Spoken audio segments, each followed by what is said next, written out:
곤충에서부터 영장류까지 자연을 연구하는 생물학자입니다. 지식의 영역을 넓혀갈 수 있는, 도전할 수 있는 그런 용기가 생길 거다. 성공하기 위해서는 반드시 필요한 교육이라고 생각합니다.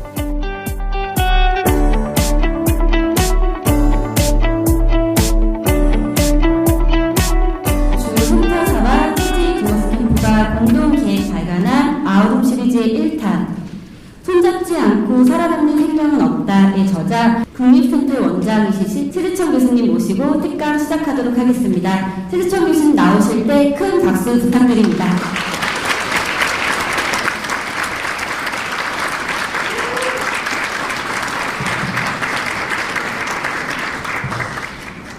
반갑습니다. 대한민국은 제가 보기엔 좀 이상한 나라입니다. 저녁 때 집에 와서 쉬시지 뭘 또 저 같은 사람 불러놓고 또 뭘 들을 게 있다고.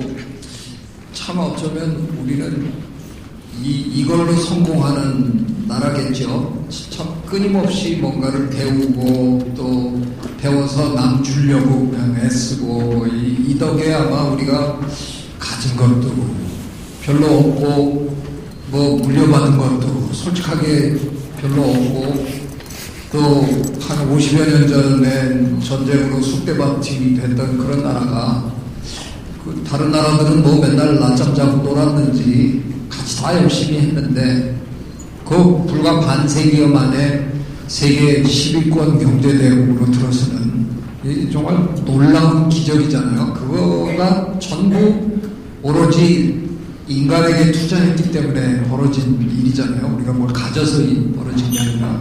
참 이런 배움에 대한 이 열정이라는 게 이게 참 기가 막힌 겁니다. 그래서 저 오늘 불러주셔서 너무 감사하고요.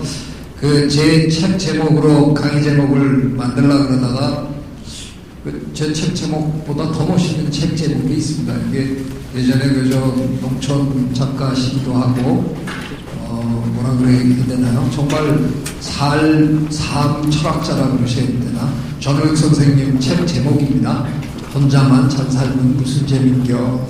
저거보다 더 멋있게 표현하기는 참 힘들 것 같다는 생각이 들었습니다. 그래서 오늘 제 책의 내용을 너무 고지고대로 얘기하는 것보다 전우익 선생님 철학 얘기를 제가 어떻게 보면 좀 한다고 생각하시면 될 것 같습니다.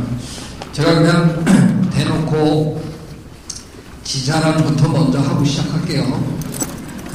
이런데 불려와가지고 사실은 제가 찌질하게 삽니다. 이러면 오신 거 본전 생각나시잖아요.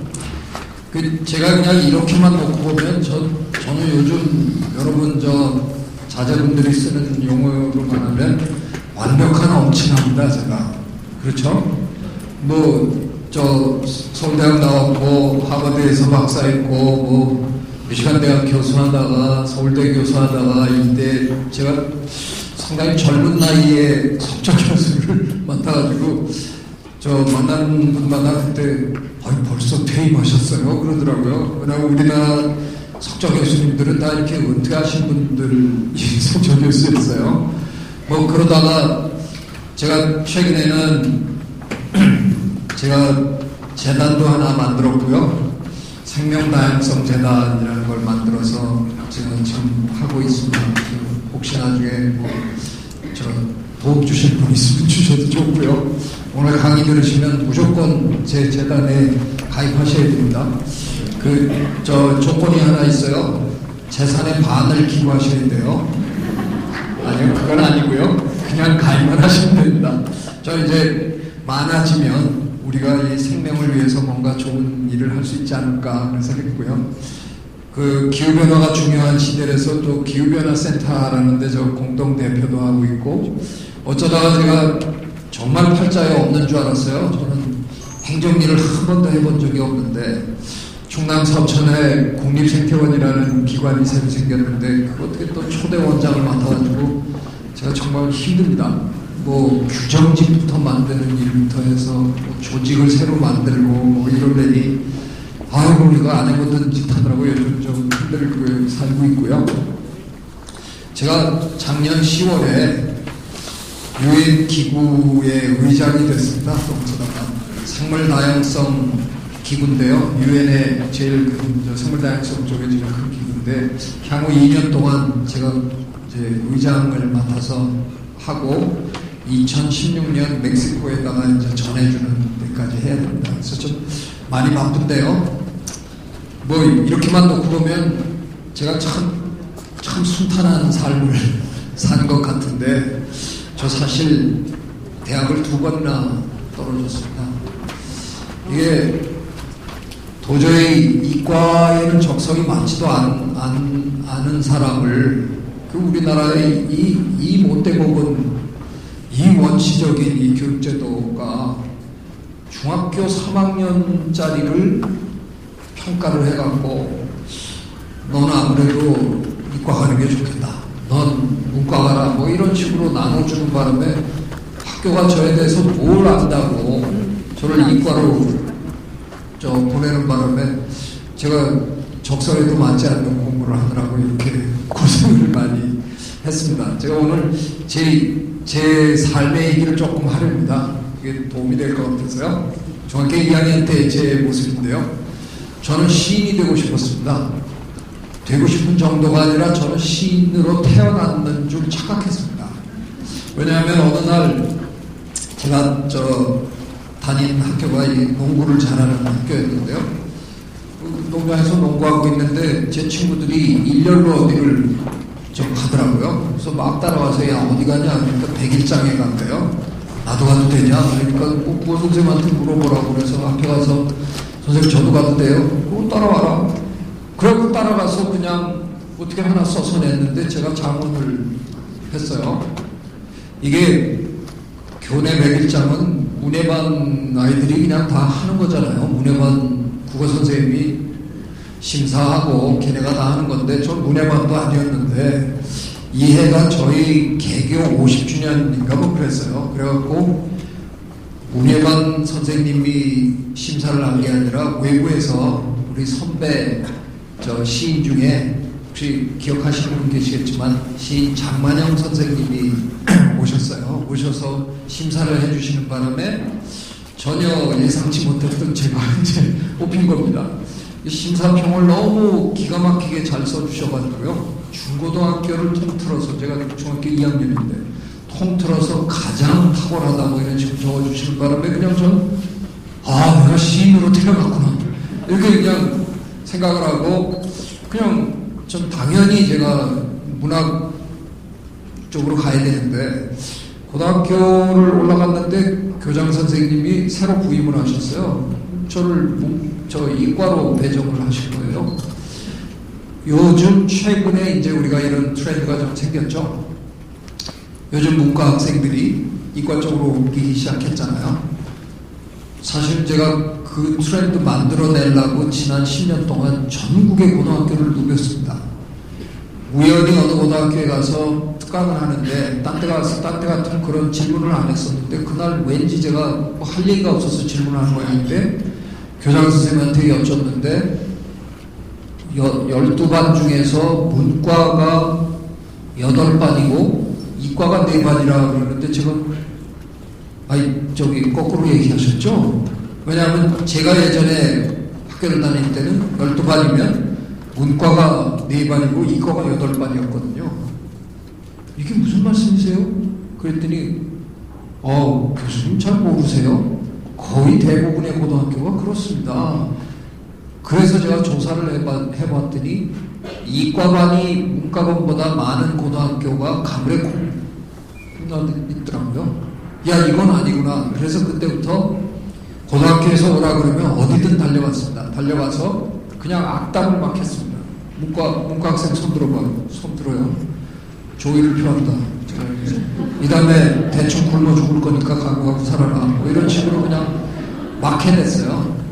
제가 다녀간 학교 중에서 서서히 이과반이 늘기 시작했다고 이제 교장 선생님들이 얘기를 해주시고 뭐 이랬는데 최근에 너무 심하게 이게 이제 또 뭐 확 한쪽으로 또 쏠리는 것 같은 그런 인상을 받습니다. 어쨌든 저는 시인이 되는 줄 알고 그렇게 하다가 뭐 이게 길이 확 바뀌는 바람에 워낙 수학을 못해가지고요. 이과반에서 수학을 못하면서 대학을 간다는 건 거의 불가능한 일입니다. 그래서 보기 좋게 낙방을 했고요. 재수를 했는데 또 낙방을 했어요.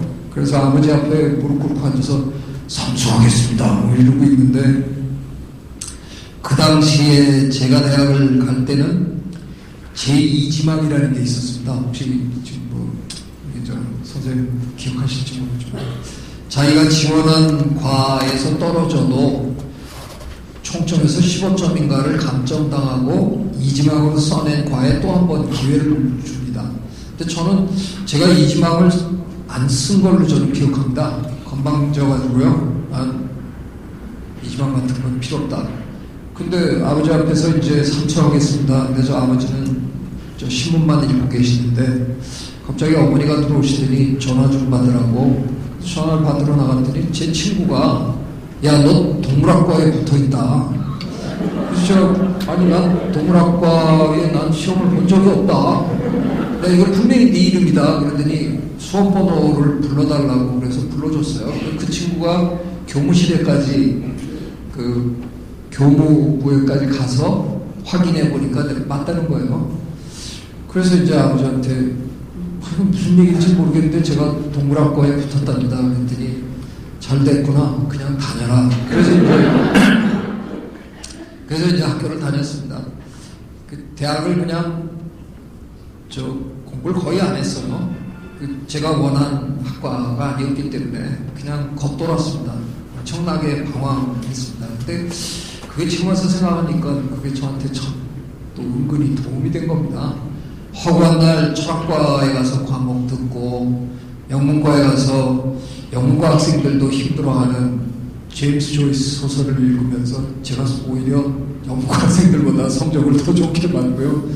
근데 생물학과 수업은 거의 다 D, F로 그냥 줄줄이 깔고 뭐 이러고 대학을 다녔는데 참 그때가 어떻게 보면 저한테 나중에 제가 이런 사람이 되는, 이렇게 학문의 영역, 학문의 경계를 넘나들자고 떠들 수 있는 사람이 되는데 오히려 저한테 큰 도움이 됐던 것 같아요. 그러나 여전히 그 현실은 참 암울했어요. 그렇게 하고 제가 뭐 취직이나 어디 하겠습니까? 굉장히 암울했는데 그러던 어느 날 제 앞에 이분이 나타나셨습니다.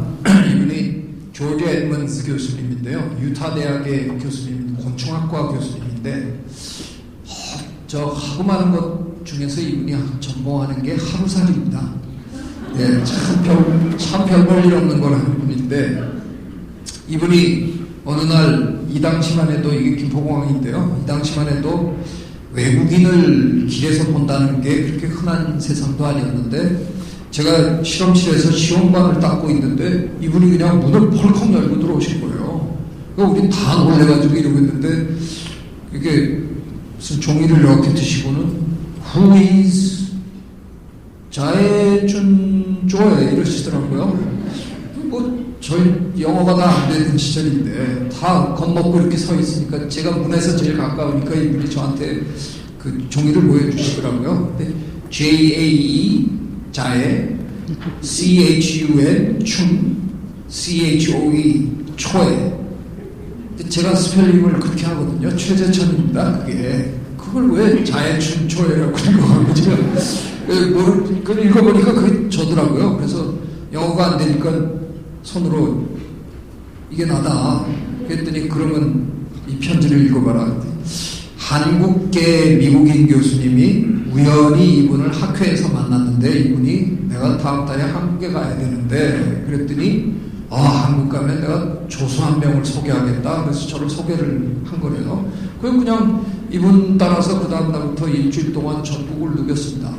겨울물만 보면 그냥 차를 세우고 신발도 안 벗고 그냥 들어가시는 겁니다. 그래갖고 돌 들쳐가지고 그 밑에 기어다니는 하루살이 유충 잡아가지고 알코올瓶에다가 집어넣고 이걸 일주일 내내 그 짓 하시는 거예요. 사모님하고 같이 오셨는데 사모님 뭐 관광도 한 번도 안 지켜주고 그냥 그것만 하시는 거예요. 그래서 일주일 조수 역할을 하고 마지막 날, 이게 떠나시는 날인데, 마지막 날 그 전날 밤에 조선호텔에서 저를 맥주를 한 잔 사주셨는데, 제가 너무 궁금해서 미치겠어요. 일주일을 따라다니니까 이제 단어를 몇 개 이렇게 끼워 맞출 수가 있더라고요. 그래서 영어로 제가 선생님한테 선생님 뭐 미쳤다고 우리나라까지 오셔가지고 개울물에 이렇게 첨벙거리십니까? 이렇게 이제 질문을 했어요. 그랬더니 이분은 아니 생물학과 다니는 놈이 동물학과 다니는 놈이 조수해준다고 해놓고는 이게 무슨 질문인가?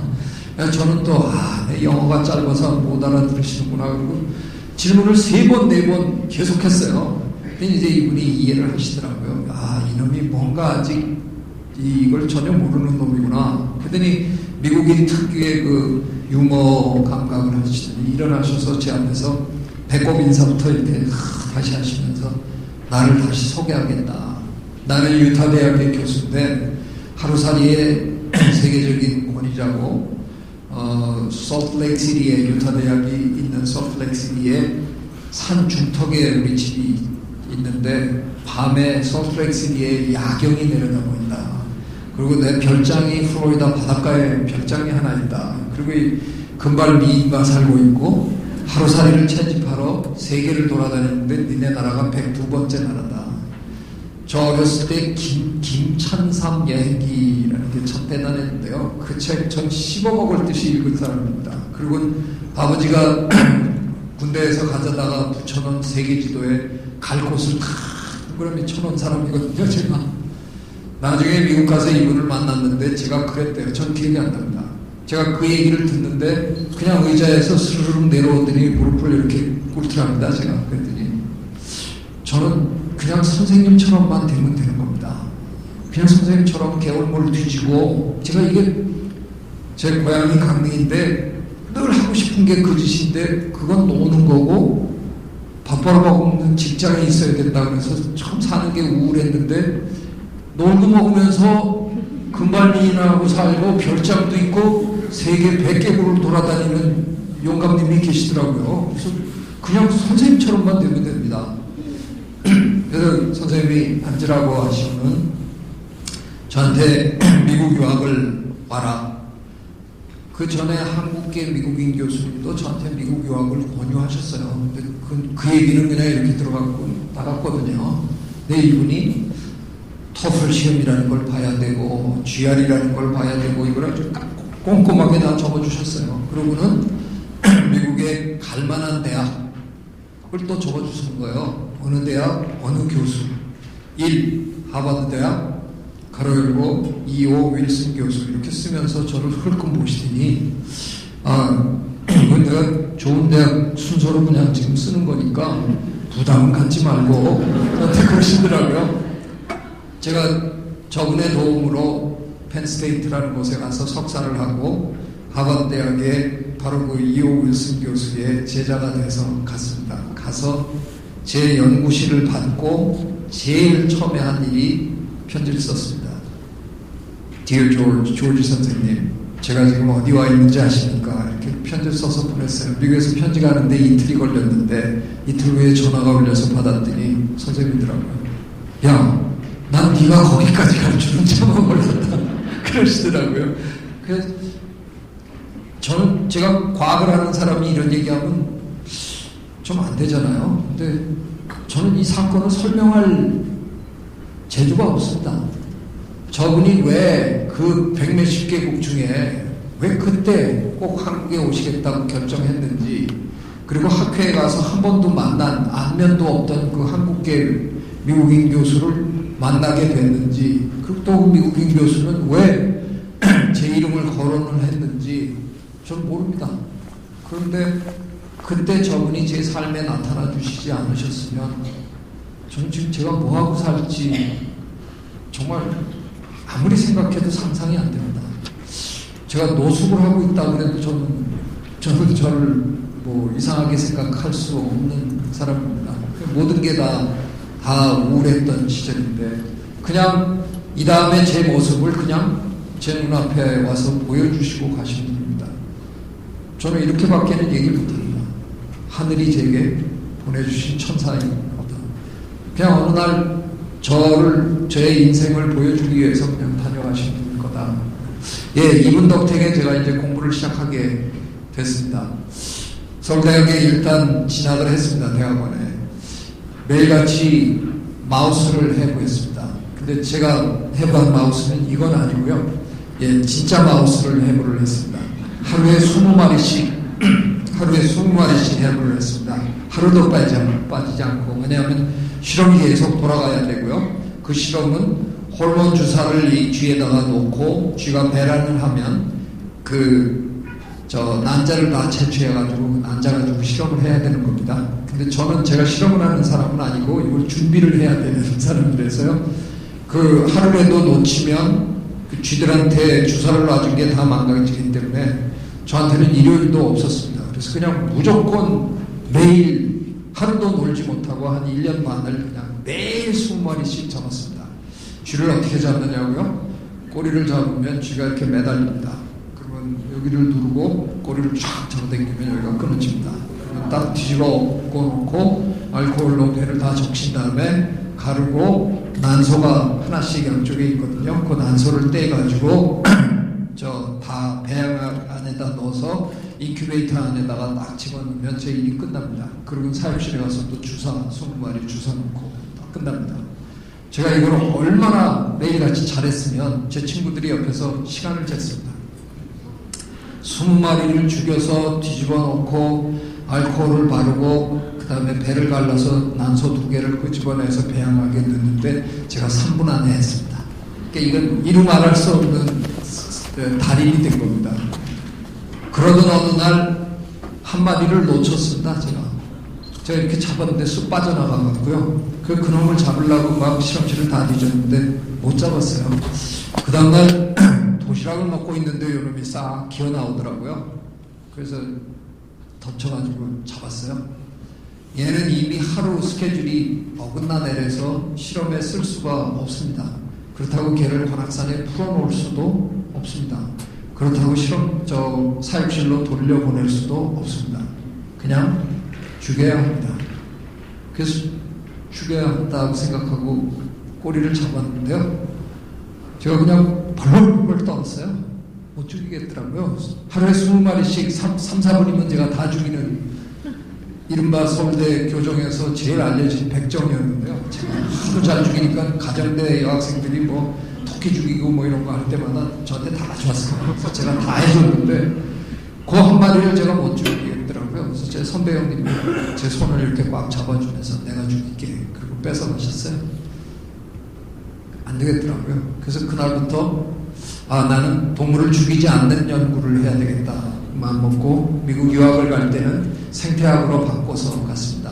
펜스테이트에 가서는 알래스카 섬에 절벽에 이렇게 붙어 사는 갈매기, 바다오리 이 친구들을 연구했는데요. 이 새를 연구하는 게 아니라 그 새의 몸에 붙어 사는 기생충을 연구했습니다. 참 복잡하긴 한데요. 저 뜻밖의 워낙 저런 기생충에 대해서 연구한 사람이 워낙 없었기 때문에 상당히 흥미로운 걸 많이 발견했습니다. 이 연구를 하면서도 제 마음속에는 언제나 동물의 왕국을 하려고 미국에 갔는데 TV에 나오는 동물의 왕국, 기린 뭐 이런 거 하는 펜스테이트는 그런 거 하는 분들이 없어가지고 이제 제가 드디어 하버드로 옮겨갔습니다. 제가 개미를 많이 한 걸로 알고 계시는데 사실 개미로 박사학위를 하지는 않았고요. 요 몸 길이가 여기서부터 여기까지가 지금 2mm밖에 안 됩니다. 이렇게 작은 곤충인데 민벌레라는 곤충인데요. 썩어가는 나무 이 껍질 밑에 삽니다. 저 친구들을 제가 연구했습니다. 신기한 건 참 좋은 건 제가 이른바 이 곤충을 연구하겠다. 조알터라를 연구하겠다라고 선언하는 순간 제가 세계 1인자가 되더라고요. 왜냐하면 아무도 안 하고 있었기 때문에. 그래서 제가 이건 농담처럼 얘기하는데요. 어머니 아버지한테 이런 얘기 좀 드리고 싶어요. 내 아이가 줄이 무지하게 짧은 데 가서 서 있으면 되게 불안해 하시는 경향이 있으세요.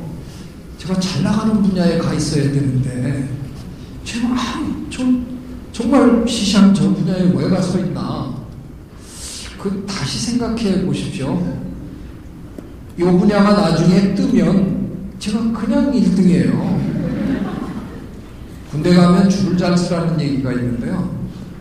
지금 잘 나가는 분야는 내 아이가 그 분야에서 활약을 하려면 지금부터 적어도 20년 후입니다. 근데 지금 줄이 긴 데 가서 서 있으면요, 20년 후에 그 줄 자체가 없어질 수도 있고요, 그 분야는 더 이상 20년 후에 잘 나가는 분야가 아닐 가능성이 대단히 농후합니다. 그래서 지금 잘 나가는 분야에 가서 서 있는 내 아이를 오히려 말리시는 게 더 저는 좋다고 생각합니다. 그렇다고 일부러 줄 짧은 데 가서 서 있는 거는 너무 정치적이고요. 내가 가서 섰는데 줄이 짧더라, 이건 만세를 부를 일이 수도 있다는 겁니다. 한번 꼭 그 생각은 해 주십시오. 내 아이가 왜 저런 짓을 할까? 세상이 조금 변해서 저 짓이 각광을 받는 때가 되면 내 아이가 1등을 하겠구나 라고 생각을 한번 해주시는 것도. 근데 제가 이 두 분이 제 지도 교수님이었는데요, 이분이 이제 아마 살아있는 과학자 중에 제일 유명한 분 중에 한 분, 이렇게 한 손에 꼽히는 그야 에드워드 윌슨 교수님인데, 개미의 세계 1인자입니다. 근데 이분이 독일에서 또 이분을 모셔다가, 근데 이분이 개미학계의 세계 2인자입니다. 1인자, 2인자가 그냥 우리나라 같으면 저렇게 한 대학에 똑같은 일 하는 교수를 둘을 절대로 용납 못하지만, 미국은 이런 걸 자유롭게 하더라고요. 두 분이 여기 앉아 계시니까 여기가 그야말로 성지순례하는 곳이 됩니다. 개미만 연구해서 밥 잘 먹고 잘 사는 사람이 세계에 한 600명쯤 됩니다. 근데 그 600명의 사람들이 제가 여기 있는 동안 다 다녀갔거든요. 여기 메카니까 한번 왔다 가야 되는 겁니다. 이분들 주변에 한 30명쯤이 그 건물에, 큰 건물에 4층을 다 쓰는데, 이 두 분이 거기 한 개미만 연구하는 사람이 한 30명쯤 있어요. 그 중에서 혼자서 개미를 안 하고 민벌레를 하겠다고 고집을 부리는데, 허구한 날 개미 얘기만 하고 개미만 기어다니는 데서 도저히 개미를 안 할 수가 없더라고요. 그래서 저도 개미 연구를 또 했습니다. 제가 한 연구는 개미의 정치학을 했는데요, 개미들이 나라를 처음 건설할 때 이미 개미 나라는 포화 상태에 되게 이르거든요. 그래서 남의 나라 어떤 구석이나 아니면 남의 나라 중앙에서 막 시작합니다. 조금 나라가 일으켜 세울 만한 한데, 그 나라, 원래 그 나라의 일개미들한테 잡히면 다 죽고, 그나마 빈 공간이 있어서 나라를 건설하려고 이렇게 하다가 보면 다른 나라들이 한 번에 혼인비행을 하는 여왕개미가 수만 마리 이렇게 되다 보니까 신흥 국가들이 너무나 많아요. 이게 그야말로 춘추전국 시대입니다. 그래서 거기서 살아남기 위해서 개미 나라에는 아주 자주 여왕들이 손을 잡습니다. 혼자서 일개미를 키워가지고 5마리를 키워냈는데, 옆집에서는 4마리 여왕개미가 함께해서 20마리를 키워서 밀고 나오면 그냥 지는 겁니다. 그래서 손을 잡지 않으면 개미 나라에서 살아남을 방법이 없는 경우가 허다합니다. 다만 문제는 어디냐, 그 나라가 천하를 통일하고 난 다음에는 반드시 여왕이 한 마리만 남습니다. 그러니까 손을 잡기는 잡았는데 나중에는 자기랑 손잡은 다른 여왕개미들을 숙청을 해야 됩니다. 이게 아주 참 묘한 겁니다. 근데 그 과정이 연구하는 사람 입장에서는 아주 흥미롭습니다. 어떻게 협동하다가 어느 순간에 배만하고 하는 이런 것들이 벌어지는데, 그때까지 이런 시스템을 연구한 게 한 20여 종에 대한 연구를 했는데 다 한 종입니다. 어떤 한 종 내에서 벌어지는 일입니다. 다른 종하고 할 일이 없는 거죠. 근데 제가 우연치 않게 코스타리카에서 발견한 이 종은, 여기 보시면 얘는 좀 붉은색이고 얘는 까만색이잖아요. 이 둘이 여왕이에요. 여기는 일개미들이고, 이렇게 색깔이 다른 여왕들이 한 집에 있는 게 이게 뭐냐는 거죠. 다른 종입니다. 다른 종인데도 일단 천하를 통일하고 보자. 다른 종인데도 동맹을 맺는 겁니다. 그래가지고 군대를 만들고 남의 나라를 다 처부수고 난 다음에 하여간 어쨌든 그 다음에 해결하자 하는 겁니다. 이게 무슨 얘기냐면, 천하를 통일하기 위해서 위나라하고 총나라하고 둘이 잡은 게 아니고요, 위나라가 침팬지랑 손을 잡은 겁니다. 그렇잖아요. 위나라 총나라도 다 사람이잖아요. 이거는 사람이 침팬지랑 손잡고 사람을 공격하거나 침팬지를 공격하는 겁니다. 이런 예는 저 과학계에서 단 한 번도 밝혀진 적이 없습니다. 제가 세계에서 유일하게 종이 다른데도 한 살림을 차리는 걸 제가 발견한 겁니다. 근데 이걸 발견하고도 제가 네이처나 사이언스의 논문을 못 낸 바보입니다. 논문을 보냈더니까 관심 없다고 그래서 진짜 관심 없나 그러고 포기했는데 지금도 놀림을 받습니다. 지금도 학회에 가면 이거 갖고도 네이처나 사이언스에 못 낸 바보. 저는 지금도 몰려먹습니다. 이건 그냥 뭐 웬만하면 그냥 무조건 세계 최고의 저널에 실려야만 되는 건데 제가 너무 소심해가지고 보냈는데 관심 없다고 그래서 관심 없으세요? 그리고 그냥 찍었습니다. 지금 생각하면 정말 억울한 건데 이런 개미 연구를 그 바탕으로 쓴 책이 개미제국의 발견이고요. 이게 제가 우리말로 쓴 최초의 책이었습니다. 1999년에 제가 이 책을 냈는데 99년이고 금년이 2015년이니까 한 15년 지금 된 거죠. 근데 제가 좀 책을 많이 썼습니다. 제 이름이 박힌 저 표지에 들어간 책이 60몇 권이랍니다. 저도 다 못 세봤습니다. 근데 오늘 신문기자가 저를 인터뷰하러 오면서 이게 리스트를 다 만들어가지고 막 보여주더라고요. 그러니까 제가 한 15년 동안 60권 이상을 썼으니까 한 해에 한 4권 정도씩 써낸 거죠.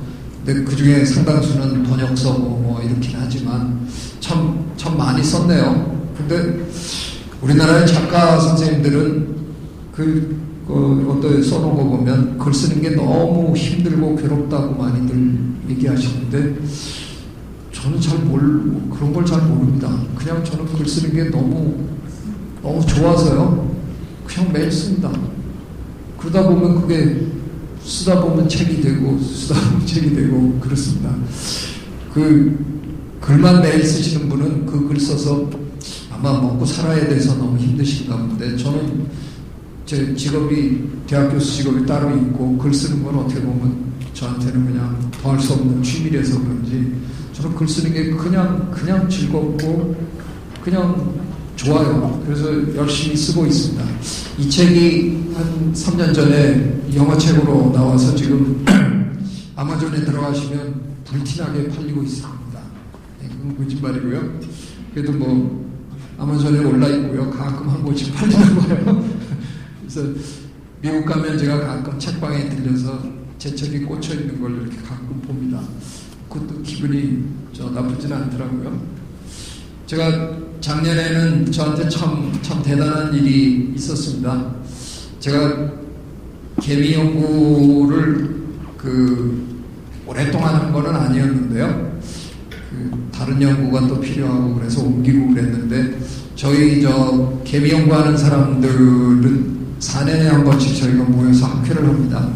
저희들한테는 올림픽 같은 거죠. 근데 작년에는 호주에서 학회가 있었는데 절더러 기조 강연을 해달라고 그래서 제가 기조 강연은 좀 많이 해봤어요. 근데 저랑 전혀 상관없는 학회에서 막 불러서 기조 강연하는 거는 많았는데 이건 진짜 제 동료들이 우리가 모두 앉아서 네 얘기를 듣고 싶다 그러니까 저한테는 뭐 너무너무 영광스러운 자리라서 열심히 준비해서 강연하고 왔습니다.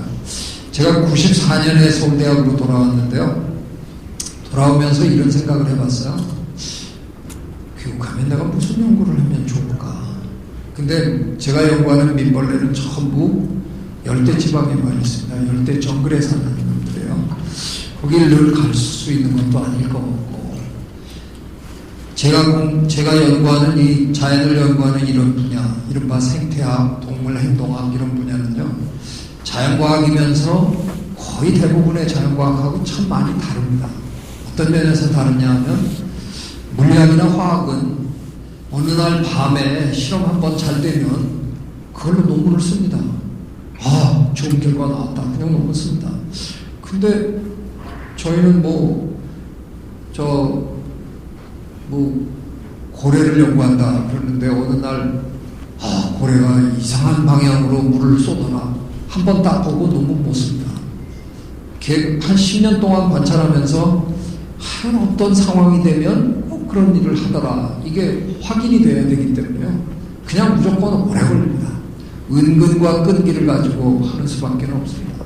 그러다 보니까 저희 분야에서는 굉장히 오랫동안 연구하는 게 가장 막강한 연구가 됩니다. 영국의 명문대학 옥스퍼드에 가면요, 에드워드 그레이 인스티튜트라는 곳이 있는데요, 새를 연구하는 곳입니다. 이 새 우리 여기도 날아다닙니다. 박새입니다. 참새만한 박새만 영국의 이 옥스퍼드 대학은 80년 이상 연구했습니다. 그래서 옥스퍼드 대학 근처에 가서 박새 한 마리를 잡아가지고 다리에, 새 연구하는 사람들은 다 다리에 고리를 달아주는데요. 그 고리에 있는 일련 번호를 옥스퍼드 대학 컴퓨터에다가 입력을 하면 그 친구의 집안 내역이 다 나옵니다. 80몇 대 고모 할머니는 누구랑 결혼을 해서 누구를 낳았고 뭐 이게 쫙 나옵니다. 80년의 데이터가 딱 있으니까요. 무슨 일이 벌어지냐면요. 기후변화가 중요한 이슈가 딱 되니까 우리 정부는 저한테 기후변화가 뭐 생물에 미치는 영향 뭐 이런 거 좀 해놓은 거 없어요? 우리가 뭘 했습니까? 그래서 저는 뭘 한번 해야 되겠다. 구상을 해갖고 한 1년쯤 하고 있는데 여기서 논문이 턱 나오더라고요. 80년 데이터를 딱 꺼내놓고 니네 언제 둥지 틀었어? 봄에. 딱 보니까 해마다 둥지 튼 날짜가 조금 빨라져가지고 이렇게 빨라졌더라고요. 80년 동안 지구온난화의 영향으로 점점 날이 더워지니까 점점 일찍 둥지를 틀더라. 그냥 딱 나와버리니까요. 저는 더 이상 연구할 거리가 없어진 겁니다. 그래서 그 연구 접었습니다. 이런 데이터베이스의 힘이라는 건 정말 어마어마합니다. 저게 영국은 80년짜리를 이미 갖고 있기 때문에 새로운 연구 주제가 나오면 그 데이터베이스를 가지고 그냥 그거를 그 자리에서 검증을 해버립니다. 이런 거 하나 만들어야지. 그래서 제가 가치 연구를 시작했습니다. 97년에 시작했으니까 지금 제가 17년, 18년 정도 합니다. 근데 잘못 생각했습니다. 제가 평생 교수하는 줄 알았습니다. 저 이제 얼마 있으면 은퇴해야 되는데요. 이렇게 오래 했는데 논문은 달랑 한 서너 편밖에 못 썼습니다. 왜? 어느 해는 겨울에 눈이 많이 오니까 까치가 이상한 짓을 하고요. 어느 해는 봄에 추적추적 비가 많이 오더니 또 다른 짓 하고요. 그래서 17년 데이터를 벽에다 쫙 걸어도 패턴이 안 보입니다. 그러니까 뭐 논문을 쓸 수가 없는 겁니다. 그러니까 저는 제가 그냥 이 친구들한테 툭하면 하소연합니다. 올려다 보고 좀 보여줄 거 있으면 그냥 좀 막 보여주라. 그냥 나도 논문 좀 쓰고 연구비 받아서 니네 연구하지. 하여간 연구비도 2번이나 중간에 잘리기도 했고요. 논문을 안 내니까 그냥 연구재단에서 그냥 가차없이 자르더라고요. 그래서 잘리기도 했고 하여간 우여곡절을 겪으면서 지금까지 왔는데 그래도 한 17년 하니까요. 명확한 게 하나 있습니다. 제가 1년에 한 2번, 3번쯤은 이메일을 받는데요. 이를테면 이런 겁니다. 제가 스페인의 무슨 대학에 지금 박사과정에 들어왔는데 까치를 가지고 이런 연구를 하려고 합니다. 그런데 혹시 교수님 연구실에서 이미 하고 계시지는 않으신지요? 저는 이게 명확한 증거라고 생각합니다. 까치에 관한 한 우리 연구실이 최고로 막강한 연구실이구나. 자기가 괜히 뭐 시작했는데 우리가 벌써 한 10년쯤 하고 있었다 그러면 그 친구는 완전히 허탕 치는 거니까요. 그래서 뭐 그냥 제가 토대를 쌓고 가는구나 라고 생각하고 지금도 열심히 합니다. 제가 은퇴할 때 제 후배 교수한테 물려줄 겁니다. 그 양반은 한 10년, 15년만 더 보태면 그때는 30년, 40년짜리 데이터가 됩니다. 그때부터는 힘을 발휘할 겁니다. 저는 뭐 재미 못 보고 가지만 제 후배 누군가는 이제 할 겁니다. 또 그 친구가 또 누구를 물려주고 하면 언젠가는 이게 100년 넘는 데이터가 될 거라고 저는 확신합니다. 이분 누군지 다 아시죠? 침팬지 연구하신 제이 고달 박사님. 제가 우리나라에 모셔서 2000년대에 들어와서 경년으로 2년에 한 번씩 우리나라에 오십니다. 작년에 왔다 가셨고요. 고다 박사님을 96년에 처음 만나 뵙고 제가 어려서부터 늘 꿈꿔왔던 영장류 연구를 시작했습니다. 예전에 제가 어렸을 때는 동물원이 창경궁에 있었습니다. 그래서 창경원이었죠. 시골에서 어른들이 오면 그때는 갈 데가 없으니까 무조건 창경원입니다. 무조건 창경원을 가야 돼서 제가 한 50번은 가까웠습니다. 가서 안내해드리고 뭐 이랬는데 제가 한때 유명했습니다. 창경원에서. 제가 들어가면 할아버지 할머니들 모시고 들어가면 거기 표 검사하시는 분들이 다른 분들한테 적고만 따라가 보라고, 적고만 따라가면 공작새가 꼬리 피는 거 볼 수 있다고. 제가 약간의 노하우가 있었어요. 별건 아닌데요. 그 수컷 공작새를 화나게 만드는 뭘 하면 자기가 막 펴요. 저한테 과시하려고.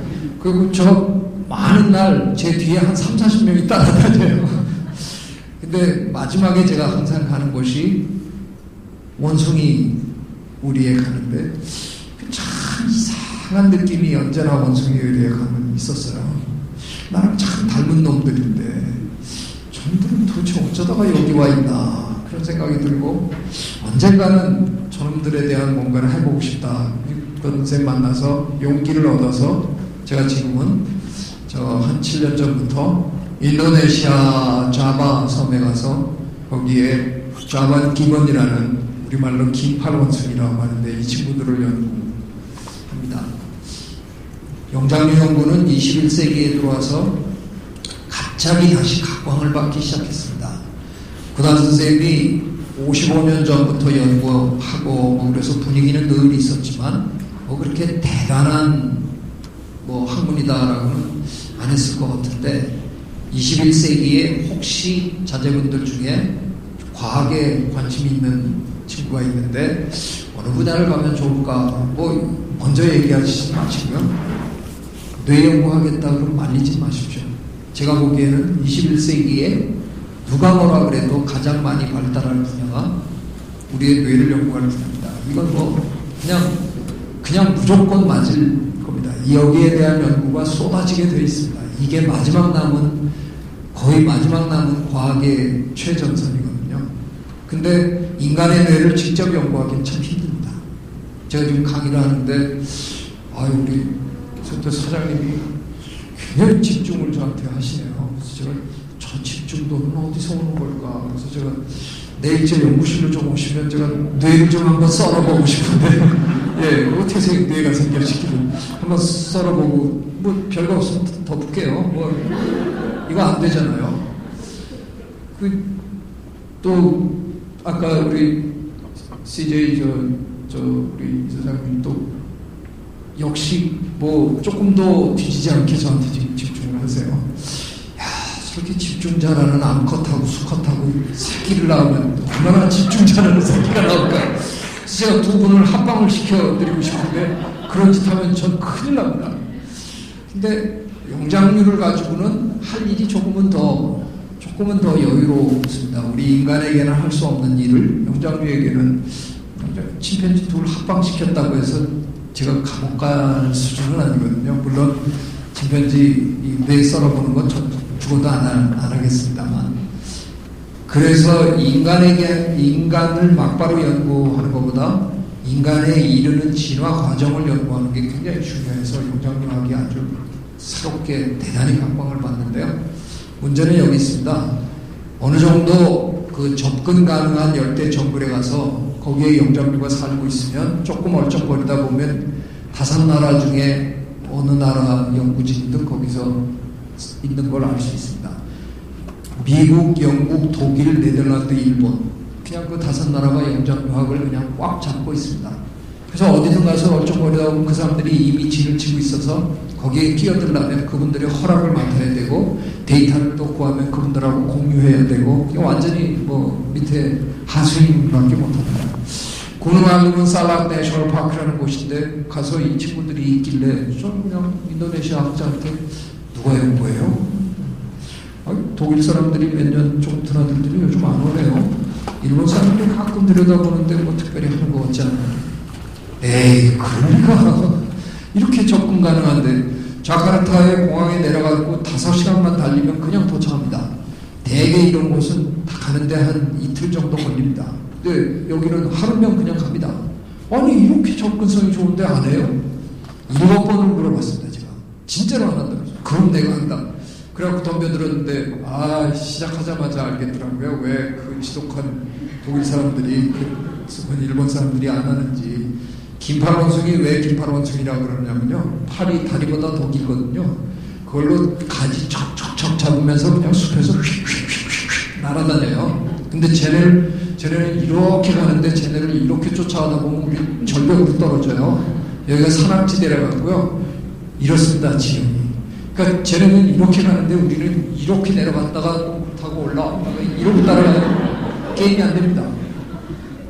그래서 인도네시아 조수들을 3명을 고용을 했습니다. 제가 쫓아보내면 차밭에서 매일 일을 해야 되는데요. 제가 차밭에서 하루 종일 벌 수 있는 돈보다 조금 더 좋습니다. 약간 악덕 고용주인 셈인데요. 왜냐하면 우리 4시 들어가면 무전기를 갖고 들어가서 똑같은 지점에서 사방으로 헤어졌습니다. 그러고는 가다가 저 발견하면 우리가 발견하는 게 아니라 쟤네가 우리 발견합니다. 30m 높이의 요만한 애들인데 망원경으로도 보일락말락합니다. 뭐 택도 없는데 쟤네가 우리를 발견하고 튑니다. 그러면 제일 가까이 먼저 발견한 친구가 이제 무전기에다 대고 3시 방향 오바. 그러면 3시 방향에 있는 친구가 알았다 오바. 그리고 걔네를 가로막아야 됩니다. 길이 없습니다. 그 덩굴들만 있는데 그냥 뚫고 제가 뛰라 그랬습니다. 그걸 못하면 차밭으로 돌아가라 그랬으니까 가서 앞에 탁 가라막으면 걔가 또 쟤네들이 방향을 꺾어서 또 딴 방향으로 가죠. 그러면 뭐 8시 방향 오바. 그러면 저쪽에서 또 이 짓을 정말 거짓말 요만큼도 안 못하고요. 매일 아침 8시에 들어와서 저녁 5시까지 6개월을 했습니다. 6개월쯤 된 어느 날 얘네들이 진짜 저희가 굴복의 나무라고 부르는데 그 나무에서는 더 이상 가기를 멈추더라고요. 내려다보는데 그날 저는 없었습니다. 제 연구원들 하는 얘기가 망원경으로 탁 올려다보는데 졌다 그런 표정을 쓰더래요. 야, 독한 놈들이 왔구나. 그래서 우리가 은근과 끈기의 민족이잖아요. 제기달 박사님도 아프리카에 처음에 와서 침팬지 6개월 동안 침팬지 그림자도 못 봤다는 거예요. 이 영장류 연구가 힘든 이유는 친해지는 기간이 보통 1년, 2년, 재수없으면 3년도 걸립니다. 우리나라 같은 나라는 연구비를 딸 수가 없습니다. 제가 문의를 했습니다. 한 2년 데이터는커녕 그냥 쫓아만 다녀야 되는데 어떻게 연구비 안 되겠냐. 연구재단의 과장님이 저한테 택도 없는 거 교수님이 더 잘 아시지 않습니까? 택도 없는데 제가 누구라고는 얘기 안 하겠고요. 어느 기업인이 저한테 그냥 도와주셨어요. 점심 먹자고 하시고는 얼마면 되세요? 그러면서 저를 그냥 아무 꼬리표 없이 주십니다. 그러면서 한마디 딱 하시더군요. 밥 먹고 나오면 우리나라도 이제 이런 연구할 때 됐죠? 예, 우리나라 연구재단이 저한테 택도 없다 그랬는데 어느 기업인이 우리나라 이런 연구할 때 된 거 아니냐. 그리고 저한테 연구비를 대줘서 7년 동안 지금 한 해에 한 5천만 원씩 저를 그냥 대주십니다. 그 덕에 제가 했고요. 지금 이제 이 종에 관해서는, 자반기관에 관해서는 우리 연구실이 세계 최고가 됐습니다. 이미 저거를 다른 나라에서는 하다가 다 포기했고요. 우리는 그걸 극복했고, 그래서 제가 재작년에 국제영장학회에 가서 이걸로 한 섹션의 기조 강연을 또 했습니다. 그러니까 우리가 이제 6번째 나라로 일단 명함은 팀인 겁니다. 지금 저한테 1년에 제 연구실에 들어오고 싶다고 대학생들이 한 80명은 찾아옵니다. 굉장히 관심은 많습니다. 재밌잖아요, 이런 연구가. 근데 이제 문제는 장래가 보장이 안 되니까 그 중에 한 반쯤은 한 번 찾아온 걸로 하는데, 그 중에서 제가 연구비가 별로 없으니까 다 받지를 못하고 1년에 그저 한둘 겨우 받아서 키우는데, 최근 한 몇 년 동안에 찾아오는 80명 중에 절반이 영장류 연구하고 싶다고 찾아오는 친구들입니다. 그 정도로 관심이 폭발적으로 지금 늘고 있습니다. 그래서 앞으로도 한번 계속 이 연구를 해보고 싶습니다. 늘 인도네시아 가서 지낼 저희 그 연구비 여력이 없어서 국내에서도 좀 해보자 마음을 먹고 있는데 뭐 국내에서 할 수 있는 여건이 별로 없었는데 마침 여기 용인의 에버랜드에서 영장류관을 리모델링을 하겠다고 그래서 거기 몽킬랜드 뭐 이런 거 새로 만드는 때가 있었습니다. 그래서 제가 그냥 저요 자원해가지고 가서 도와줬어요. 세계 그런 것을 다 벤치마킹 해주고 막. 그리고 그 한 몇 년 후에 또 과천에 서울동물원이 또 영장류관을 리모델링 하겠다 그래서 제가 도와드리겠습니다. 그래서 또 도와줬어요. 그러면서 그 청사진에 제가 계속 이렇게 네모칸을 이렇게 가끔 쳤어요. 교수님 이건 뭡니까? 제 연구실입니다. 그래서 제가 열심히 몸을 팔고 제 연구실을 따냈습니다. 그래서 제 에버랜드에도 제 연구실이 하나 있고요. 이건 저 서울동물원에 있는 제 연구실인데요. 저희는 오랑우탕을 지금 연구하고 있습니다. 침팬지는 다른 나라들이 너무 많이 해서 저희 뒤따라가기 싫어서 별로 안 한 오랑우탕을 지금 연구하는데 얼마나 신기한 줄 아세요? 저는 일반인들이 우리가 연구하는 모습을 봐야 된다고 생각했습니다. 이게 과학의 대중화라든가 이런 면에서 절대적으로 유리하기 때문에 그래서 유리로 이렇게 막고 우리가 연구하는 이 모습을 들여다볼 수 있게 했거든요. 이 사람들 동물원에 구경 온 사람들이에요. 동물 보러 온 사람들인데요. 오랑우탕 안 봐요. 우리만 봐요. 쟤네 뭐하나. 인간이란 영장류에 제일 관심이 많다는 게 분명합니다. 이런 연구들을 저희가 지금 진행하고 있고요. 저 이제 제 얘기를 좀 마무리해 보겠습니다. 저 이러고 삽니다. 제 친구들은 사실은 아닌데요. 제가 인터넷에서 찾은 건데 숫자가 대충 맞아서 찾아놓은 건데요. 한 8년 전인가 연말에 송년회를 한다고 저 동창회 겸해서 송년회 한다 그래서 갔더니 이런 호텔 같이 이런 데인데 이렇게 동그란 의자에 다 둘러앉아서 저녁 먹으면서 또 누가 얘기도 하고 노래도 하고 그러더라고요. 제가 조금 늦게 들어갔는데 한 테이블에서 저를 오라고 뭐 소리 지르고 막 난리가 났어요. 가봤더니 8명이 둘러앉아 있는데 이렇게 보니까 다 의사 선생님들이에요. 제가 고등학교 때 서울대 의학과를 9명이 시험을 봤어요. 8명이 붙고 한 놈이 떨어졌거든요. 예, 떨어진 놈이 누군지 아시겠죠? 그래서 제가 뭐 붙은 놈들이 떨어진 놈 하나 뭐 말아먹으려고 그러냐. 난 니네들이랑 안 앉아. 그리고 저쪽에 가서 앉았는데 기어코 와달라고 그래서 갔어요. 갔는데 뭐 이런 몰지각한 일이 벌어지는지 몰라요. 그 8명이 전부 다 저를 부러워하는 거예요. 야, 신문에 보니 뭐 너는 뭐 어디도 갔다 오고 뭐 구달 박사님이랑 뭐도 하고 뭐 그래서 이게 분위기가 묘해지더니 조금 있더니 제가 그 친구들을 다 위로하고 있더라고요. 이거 뭐 이래. 옛날에 떨어져가지고 저는 저 종로 뒷골목을 누비고 뭐 이랬던 건데 그래서 제가 하다 아무리 위로해도 안 통하길래 제가 그래도 니네가 나보다 돈은 잘 벌잖냐 그랬더니 한 친구가 돈 벌고 뭐하냐 돈 쓸 시간이 없어서 마누라하고 애들이 다 쓰는데 뭐 이러더라고요. 그러더니 신세한탄을 시작해요. 요즘 손이 떨려서 말이야 뭐 이러면 그만둘까봐 그러니까 옆에 친구는 그건 뭘 건데 글쎄 귀농이나 할까 이게 정말 너무 이상한 경험이었어요. 저는 이런 짓 하고 다닙니다. 저 전국을 강연하러 돌아다니고요.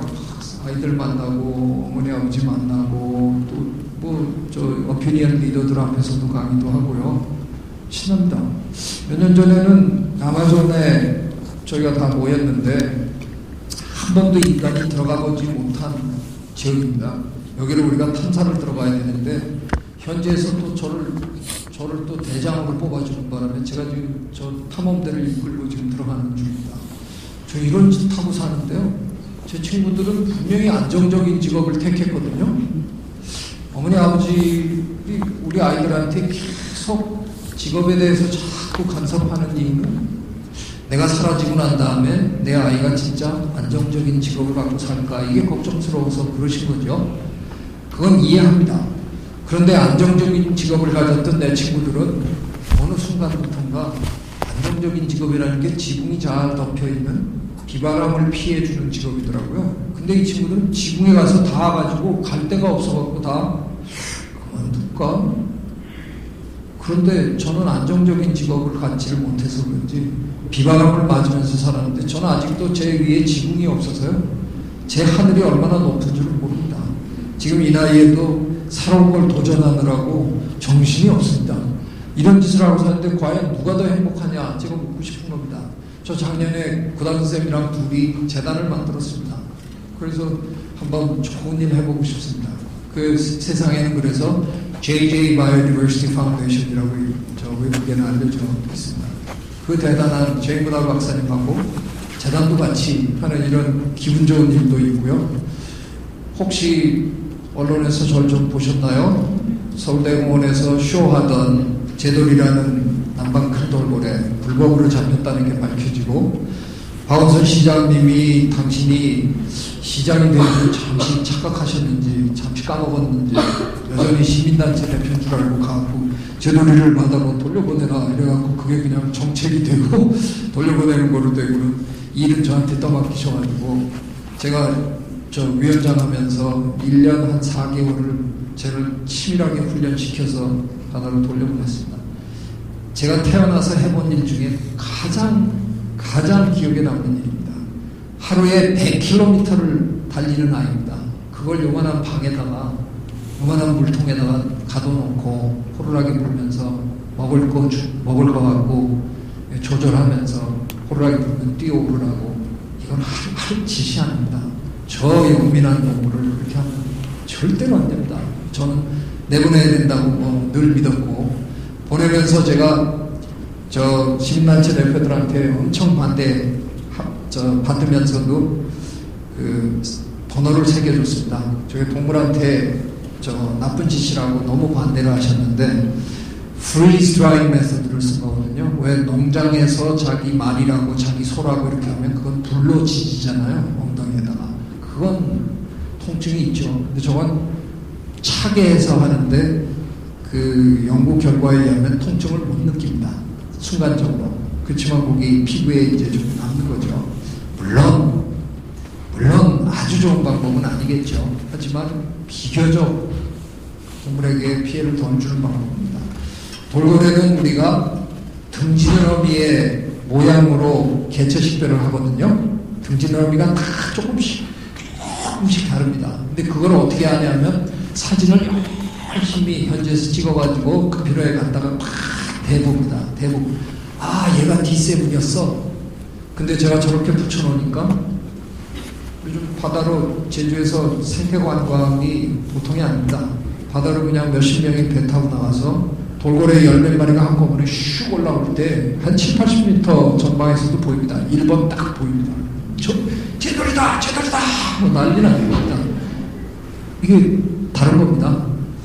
110마리 정도 살고 있습니다. 제주 바다에.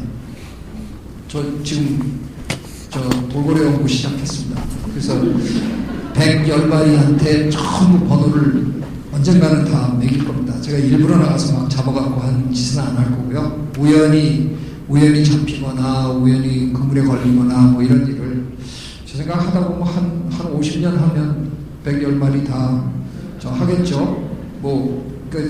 제가 하는 게 아니죠. 저는 시작하고 또 누군가가 이어가겠죠. 언젠가는 그 110마리의 이름표도 다 되고 그들이 어떻게 살아가는가 하는 걸 우리가 아주 세밀하게 관찰할 수 있는 날이 아마 또 올 겁니다. 그러다가 제가 아까도 말씀드린 대로 팔자에 없던 행정 일을 맡게 돼서 2008년에 사실은 제가 이걸 총괄 기획을 한 사람입니다. 그리고 지어지는 과정에서 좀 빠져있다가 초대 원장으로 갔는데요. 한번 꼭 오십시오. 아직 안 오셨으면. 참 멋진 건물들을 저희가 만들었고요. 이 첫 번째 돔이 열대관입니다. 이게 35m나 되거든요. 들어오시면 열대 정글이 이 안에 그대로 열대 정글이 있습니다. 그 다음은 사막관이고요.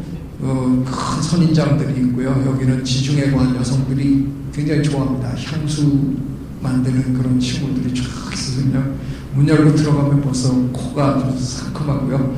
온대관이 있고 또 제 안에 들어가면 펭귄이 여러분을 기다립니다. 극지관. 그래서 한 번 방문해 세계 5대 기후를 다 경험할 수 있습니다. 세계에 이런 전시는 없습니다. 그래서 한 번쯤은 꼭 와보시면 좋으실 겁니다. 자, 저는 이제 진짜 한 5분 내로 좀 강의 마치도록 하겠습니다. 제가 한 7, 8년 전부터 입버릇처럼 한 얘기가 귀향 좀 보내달라는 얘기를 이렇게 많이 했습니다. 유배를 당하고 싶다.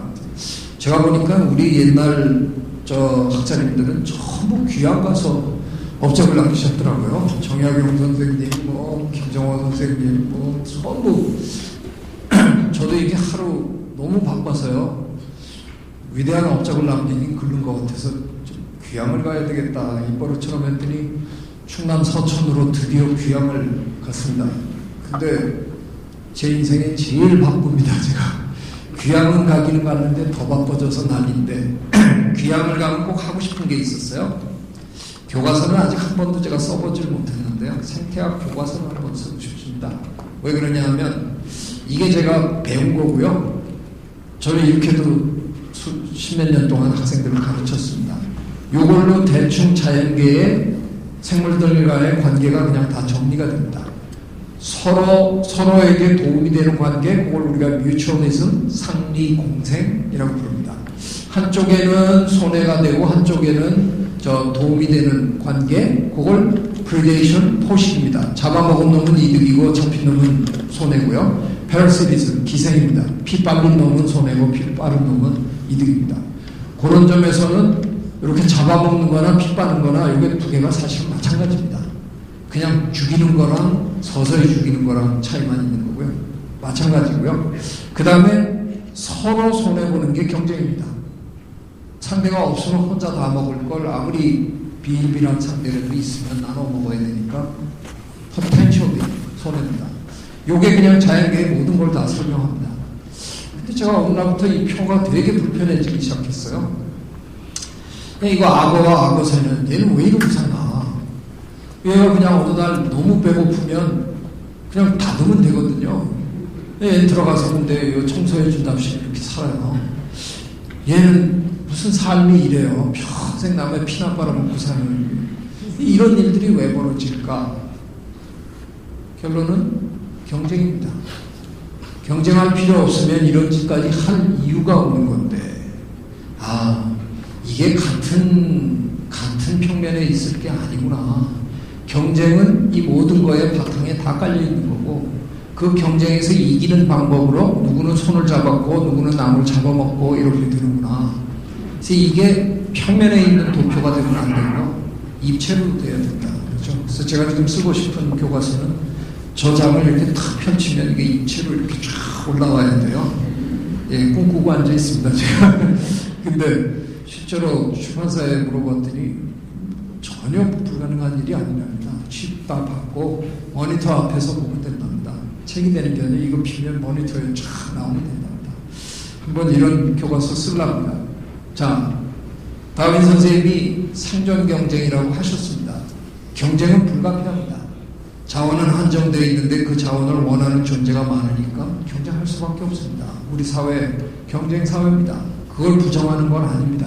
하지만 경쟁에서 이기는 방법을 다윈 선생님이 반드시 무조건 남을 잡아먹고 피 빨고 이래야만 이긴다라고 절대로 그 얘기만 하신 분 아닙니다. 저 평생 다윈을 연구했는데요. 다윈 선생님이 이런 얘기 하셨습니다. 근데 이런 얘기만 하신 게 절대로 아니거든요. 생물학자에게 자연계에서 가장 위대한 성공 사례가 뭐냐라고 물으면 생물학자 10명 중에 9명은 이걸 얘기합니다. 꽃 피우는 식물과 꽃가루를 날라다 주는 곤충과의 관계, 서로 돕고 사는 관계입니다. 자연계의 가장 위대한 성공 사례가 서로 잡아 죽인 게 아니라 서로 잡은 겁니다. 이걸 버젓이 알면서 아리스토텔레스 때부터 이거 알고 있었어요. 이걸 알고 있으면서 왜 우리는 이걸 눈을 감나요? 저건 별로 중요한 게 아니야. 끝까지 경쟁이야. 뭔가 이게 잘못됐다는 겁니다. 이게 뭔가 생물학자들이 세상을 잘못 가르쳤거나 잘못 전달했거나 아니라 저는 이건 분명히 아닐 거라고 생각해서 이런 연구를 새로 했으면 좋겠다는 겁니다. 이를테면 이런 상황 한번 생각해 보세요. 낙이 2마리가 계속 건초를 먹으려고 잡아당기는데 계속 굶을 수도 있어요. 힘이 비등하면. 펄퍼덕 주저앉았다가 네가 먼저 먹어라. 근데 너 먹고 난 다음에 나도 먹게 해줘. 요 계약만 성립이 되면 이 짓 하는 것보다 분명히 이게 유리합니다. 자연계의 많은 생물들이 이걸 할 줄 압니다. 근데 왜 제일 똑똑한 우리는 이걸 못하고 왜 매일 대부분 이 짓만 하고 살까? 그게 저한테 가장 중요한 질문입니다. 이게 벌써 10몇 년째 저 이걸 계속 고민하고 있습니다. 제가 그래서 요즘 생각하는 단어가 이겁니다. 코아피티션인데요. 컴피티션, 경쟁이라는 단어와 코어퍼레이션, 협동이라는 단어의 합성어입니다. 저는 경쟁적 협력, 그래서 경협이라고 부르려고 하는데요. 분명히 자연계에 이런 원리가 있는데 이거를 어떻게 우리 인간 사회에 한번 적용해 볼까? 그거를 제가 지금 요즘 열심히 생각하고 있습니다. 그래서 한 2, 3년 전인데요. 제가 우리 인간을 부르는 새로운 학명을 한번 제안해 봤습니다. 호모사피엔스라고 우리 스스로를 부르는데 저게 현명한 인간이라는 뜻이거든요. 손으로 도구를 만들어 썼다 그래서 호모 하빌리스가 있었고요. 제대로 일어섰다 그래서 호모 에렉투스가 있었고 네안데르탈인도 있었는데 자연계에 우리만큼 배타적인 동물은 없습니다. 팔이 여러 종이 같이 살고 있고요. 들국화도 여러 종이 다 살고 있는데 자연계의 인간은 딱 한 종만 남은 겁니다. 그러니까 우리는 우리랑 비슷한 놈이 옆에 얼쩡거리는 꼬락서리를 못 봐주는 겁니다. 그리 멀지 않은 옛날에 유럽에서 네안데르탈이랑 같이 살았어요. 아이도 같이 나왔습니다. 근데 다 없애버리고 우리 혼자 남았습니다. 딱 남아가지고 한다는 얘기가 현명한 인간이다 이렇게 얘기합니다. 전 동의 못합니다. 현명하십니까? 우리가 진짜로 현명하면 예전에 우리 할아버지들은 개울에서 그냥 물 떠 드셨는데 우린 지금 수돗물도 안 마시고 페트병에 물을 담아서 그걸 사 먹고 사는 이런 동물입니다. 우리가 진짜로 현명했으면 미세먼지 이렇게 만들어 놓고 어떤 날은 나가지도 못하고 이게 현명한 인간이 해 저지른 짓이니까 전 동의 못합니다. 자연계에서 객관적인 그걸로 가장 두뇌가 발달한 동물 이건 인정합니다. 가장 똑똑합니다. 근데 헛똑똑한 거죠. 제꾀에 넘어간 하여간 얕은 동물입니다. 그래서 이제 현명한 인간이라는 것 집어던지고 함께 사는 인간 공생입니다. 그래서 호모 심비우스라고 우리를 부르면 어떠냐. 제가 이런 제안한다고 해서 과학계가 하루아침에 학명을 바꿔주지는 않습니다. 저는 열심히 지금 떠들고 있습니다. 제가 이제 진짜 끝내야 될 것 같아요. 너무 오래 제가 몇 마디만 더 하겠습니다. 좀 빨리 하겠습니다. 오랫동안 또 제가 가졌던 의문입니다. 제가 찾아놓고 스스로 이렇게 기뻐한 사진인데요. 구글에서 찾아놓고 이 할머니 표정을 보세요. 눈에 넣어도 아깝지 않은 손주인데 손주의 이 모호쿠머리를 볼 때마다 얘는 왜 이러고 사나 이제 표정이 건데 혹시 이상하다고 생각이 안 드십니까? 왜 이전 세대는 다음 세대를 이렇게 늘 못마땅해 합니까? 우리 아버지 세대가 우리를 못마땅해 했습니다. 아버지는 사과개짝을 엎어놓고 공부했는데 넌 뭐가 부족해서 하여간 전 그 얘기를 몇백 번을 들었는지 모릅니다. 우리가 지금 우리 아이들한테 헝그리 정신도 이렇게 또 우리 아이들을 꽉집니다. 이게 사실이면 저는 지금쯤 인류는 멸망했어야 된다고 생각합니다. 내 세대, 지난 세대가 못마땅할 정도로 나빠졌으면 지금쯤 다 사라졌어야 되잖아요. 근데 현실은 우리 조금씩 나아지고 있습니다. 그렇다면 무슨 얘기입니까? 이건 틀렸다는 거죠. 전 자신있게 얘기할 수 있습니다. 다음 세대는 이전 세대보다 반드시 훌륭합니다. 우리 아이들은 우리보다 반드시 훌륭합니다. 제발 단히 생각하지 말아주십시오. 우리 아이들 영어도 우리보다 잘하고요. 우리 아이들 우리보다 지식이 우리가 그만한 나이에 그만큼 많이 알았어요? 예, 아닙니다. 그리고 우리 아이들에게 뭐가 있냐고요? 바깥에 브레인이 또 따로 있어요. 우리 아이들은 지식을 찾을 줄을 알아요. 어마어마한 지식이 여기다 넣어놓을 필요가 없는 그 어마어마한 지식을 우리는 찾을 줄 모르는데 그 아이들은 매일 찾고 삽니다. 우리 아이들은 매너도 우리보다 더 좋아요. 우리 아이들은 국제감각도 좋아요. 우리 아이들은 나눌 줄도 알아요. 제 생각에. 저는 그래서 우리 아이들이 공감의 세대라고 생각합니다. 봉사활동 하시죠? 저도 합니다. 근데 우린 지각이 있어서 다음 주까지 뭐 끝내야 될 일도 있는데 그거 끝내고 가지. 아이고 또 하다 보니까 보고서 낼 것도 있네. 아이고 그거 맞아 하지. 그래갖고 그 다음 주에 가려고 했는데 뭐 다 끝났더라고요. 그래서 우리 못 갔잖아요. 우리가 안 가려고 안 간 게 아니잖아요. 그러니까 못 간 거죠. 근데 우리 아이들은 그냥 가더군요. 그러니까 우리가 미치는 거죠. 야, 네가 내년에 시험이라고 해서 지금 거기 갈 때냐? 우석훈 박사가, 경제학자 우석훈 박사가 우리 아이들을 대놓고 88만원 세대라고 악담을 했습니다. 지 앞가림도 못하는 주제에 지가 누굴 돕겠다고 달려가는 이걸 어떻게 이해해야 됩니까? 근데 한번 생각해 보십시다. 우리 아버지 세대는 보릿고개를 겪느라고 체면이고 뭐고 그냥 움켜쥐는데 정신없었던 세대입니다. 우리 조금 낮은 것 같지만 뭐 우리도 대충 비슷하고요. 근데 이놈들은 쥐뿔 자기도 가진 게 없는데 달려가는 거예요. 야, 이게 무슨 짓인가? 세상이 언제나 지금과 같은 가치관으로 그대로 있다는 법이 있습니다.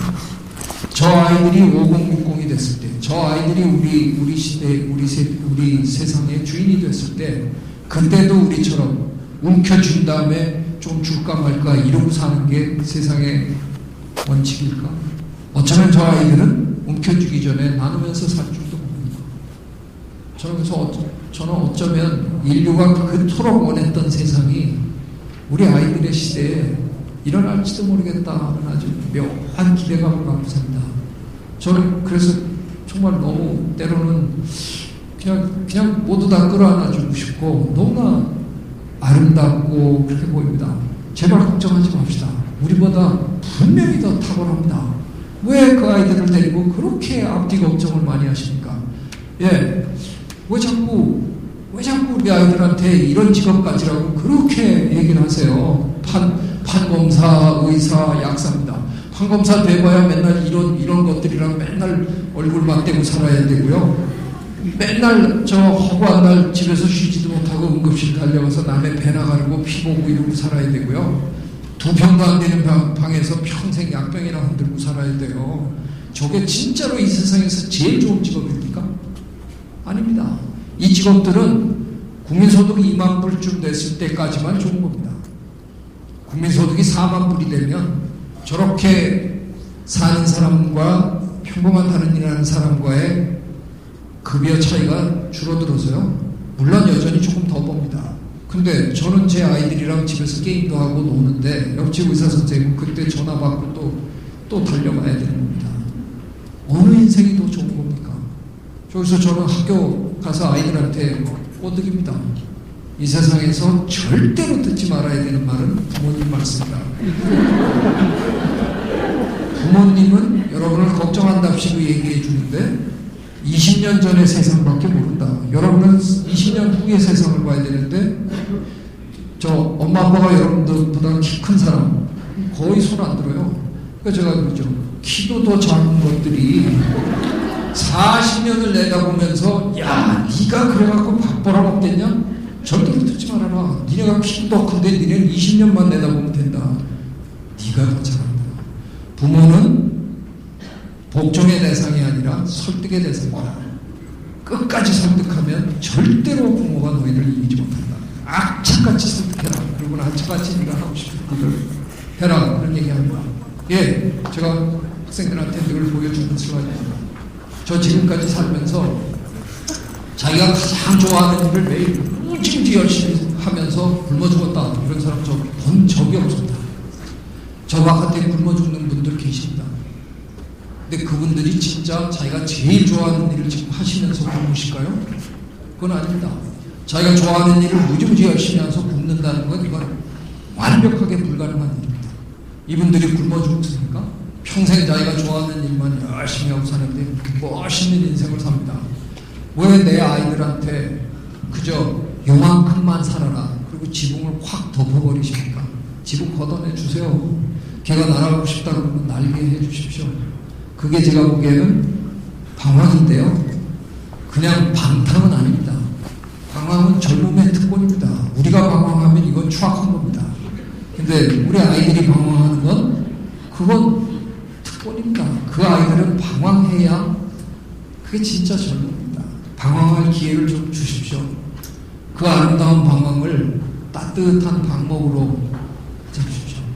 그냥 완벽한 방법은 하지 마시고요. 그 개죽 있잖아요. 그게 좀 멀리 가면 탁 채니 전로에서 떨어지기 직전에는 붙으셔야 합니다. 그러니까 항상 보셔야 됩니다. 안 보는 척하면서 늘 보셔야 됩니다. 보시되 그냥 놔둬주세요. 걔네가 분명히 우리보다 훌륭해집니다. 그 아이들은 이미 손잡을 줄 아는 아이들입니다. 그래서 제가 제 책처럼 손잡지 않고 살아남은 생명은 없다라고 지금 얘기합니다. 제가 너무 오래 떠들어서 죄송합니다. 그만하겠습니다.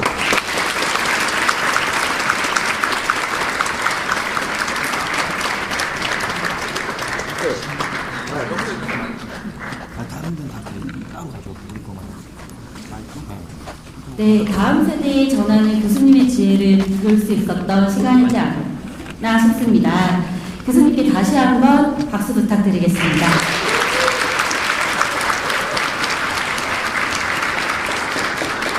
네, 그럼 다음은 교수님의 강연을 들은 후 소감과 질문을 나눠보는 시간을 갖고자 합니다.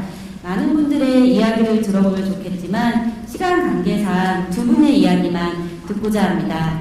특강 전에 저에게 교수님의 책을 읽고 꼭 질문을 하고 싶다고 말씀해 주신 두 분이 계십니다. 먼저 의정부 나눔 공부방의 김은식 대표님의 간단한 소감과 질문 들어보도록 하겠습니다.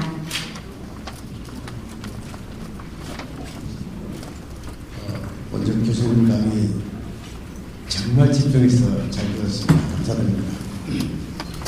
그런데 제가 교수님하고 저하고 사실 동갑이더라고요. 그런데 동갑내기 친구한테 꼼짝 못하고 앉아서 강의를 듣는 제 모습도 신기하고 심장도 신기하고 사실은 그랬었어요. 그런데 제가 교수님 오늘 강의하신 내용 중에서 가장 감명 깊었던 부분은 짧은 줄에 가서 서는 게 훨씬 미안하다. 이게 와닿았어요. 그리고 그 다음에 공생이라는 부분이 있었잖아요. 짧은 줄에 서는 사람이 아무나 가서 설 수 있겠는가? 생각 없는 사람이. 그리고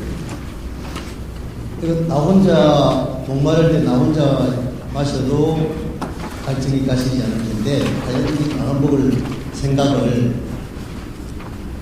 아무나 할 수 있을까 이걸. 근데 제 나름대로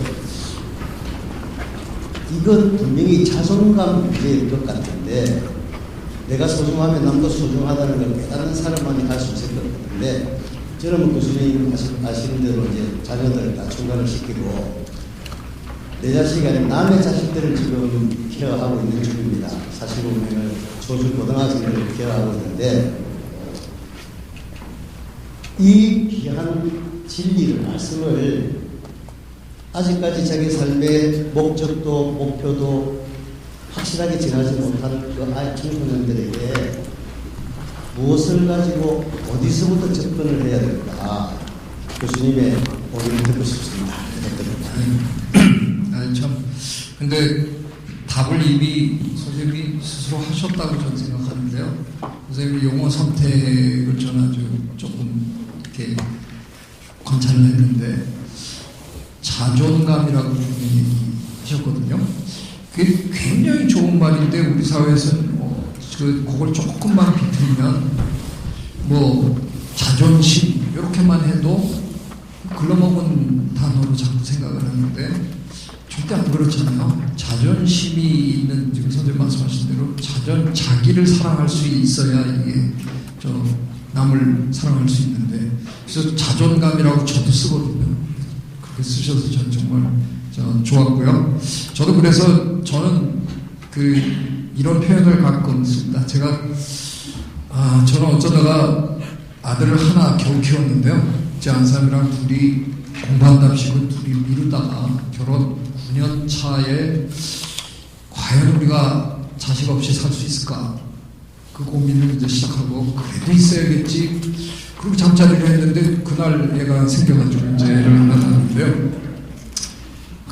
그분을 황제처럼 키웠습니다.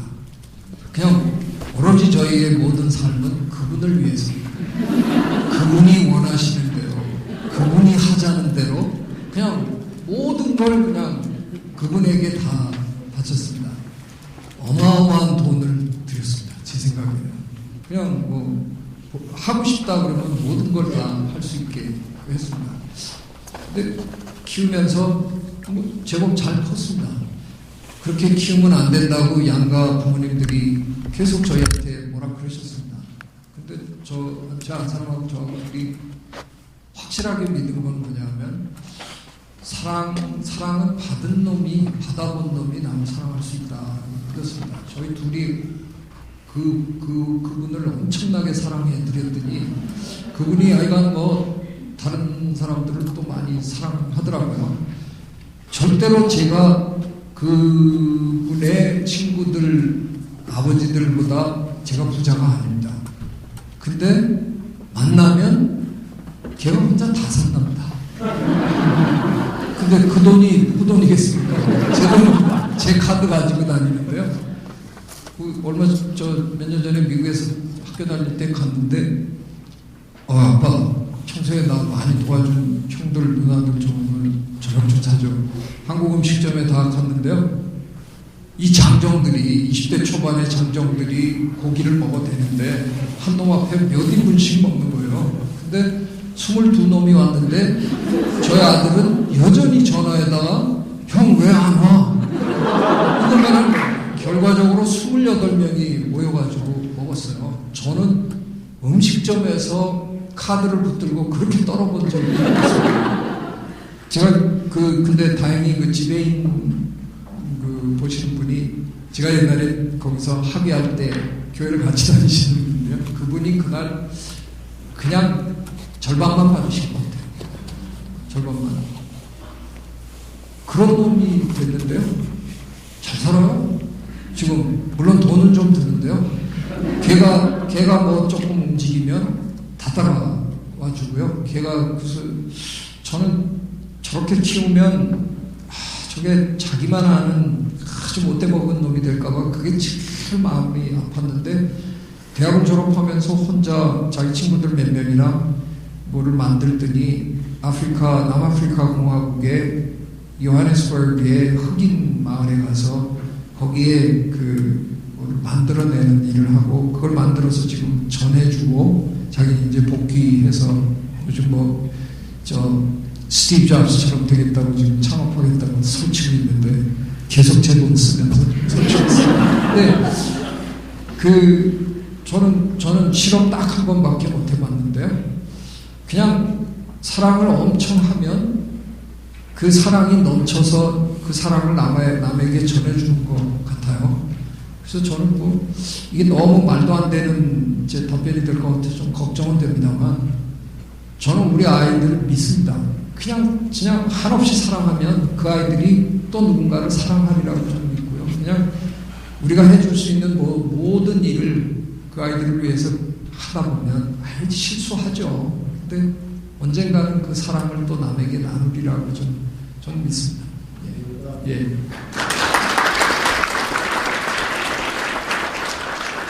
네, 다음은 하나복지학교 권필러 선생님의 소감과 질문 들어보도록 하겠습니다.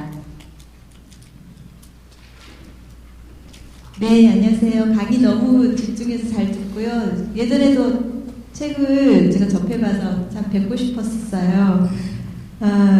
저희는 제가 이제 직업이 사회복지사라는 직업으로서 지역가족센터에 근무를 하는데, 대상아동이 거의 조금 환경적으로 열악한 아이들이에요.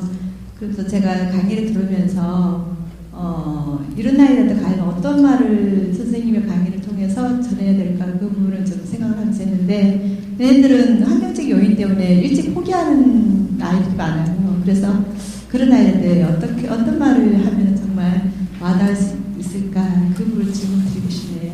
네.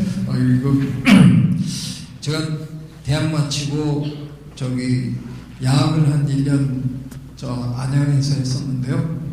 지금은 그쪽이 평촌 지역인데 옛날에 거기 방직 공장들이 있던 시절이에요. 그래서 그 방직 공장에서 일하는 아이들 교대로 일하면서 이렇게 나왔는데 그 중에는 제가 가르친 아이들 중에는 저하고 나이가 한 3살 차이밖에 안 나는 아이도 있었어요. 근데 학교를 거의 못 다닌 그런 다 이른바 여공들이죠.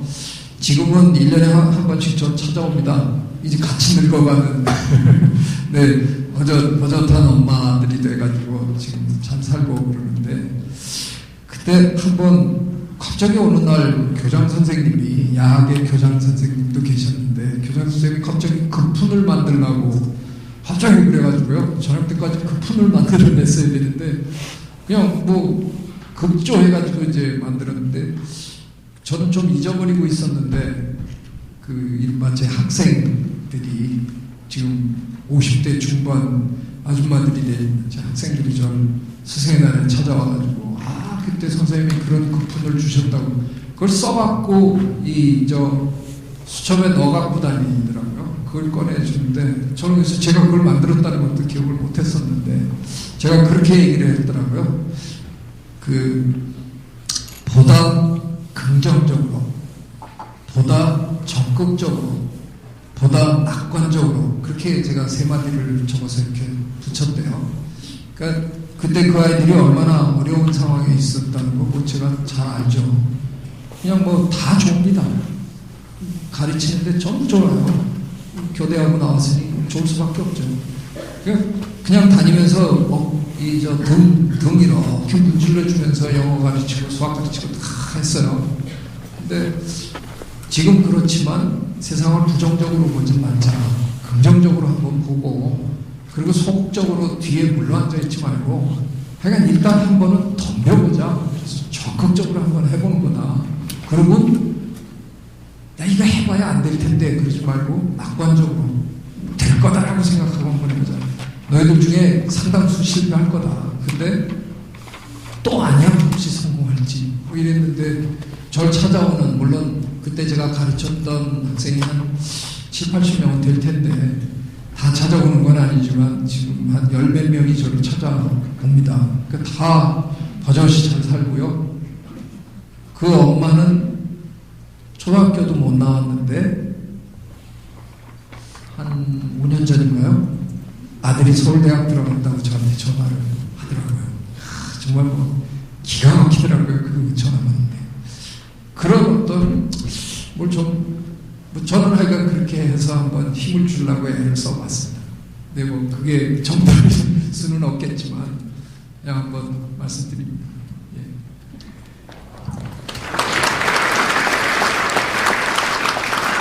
네, 훌륭한 특강과 답변까지 주신 최재천 교수님께 다시 한번 박수 부탁드립니다.